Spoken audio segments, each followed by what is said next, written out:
மார்க்கெட்டுல நெரிசல் அது எல்லாம் நம்பிக்கையோடு வாழும் விக்ரமுக்கு இன்றி மட்டும் ஏதோ மனசுல சுமை போல கவலையோடு நிற்கிறார்.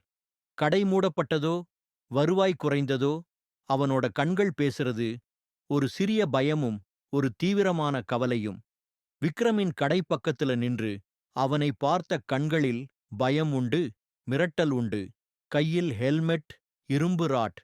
ஒரு நிமிடம் தைரியம் கூட சற்றே கசிந்தது.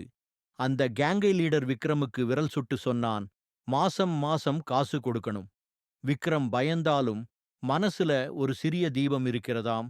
அவனோட நம்பிக்கை இன்னும் உயிருடன். அவர்கள் வந்ததும் கடை சிதைந்தது. மரப்பெட்டிகள் உடைந்து விழுந்தன. பழங்கள் தரையில் கலந்தன. விக்ரம் அதிர்ச்சியோட, மனசுல வலியோட நிற்கிறான். ஆனா இன்னும் அவன் குரல் சுமை கொண்டது. மீண்டும் எழுப்பணும்.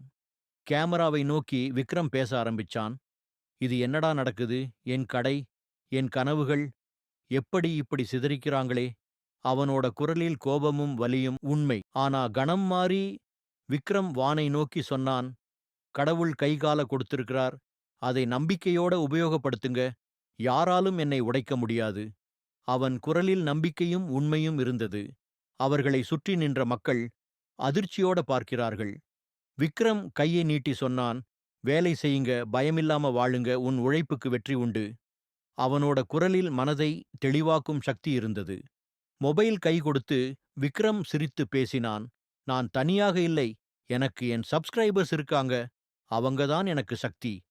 அவன் முகத்தில் பெருமை, கண்ணில் ஒரு நம்பிக்கை. சூரியன் மறையும் நேரம். விக்ரம் இரு கைகளையும் சேர்த்து மனசை திறந்து கேட்டான், நீங்க என்னோட பக்கம் நின்றா யாரும் என்னை உடைக்க முடியாது. ஒரு சாதாரண மனிதன் தைரியத்தால பெரியவனாக மாறும் தருணம்.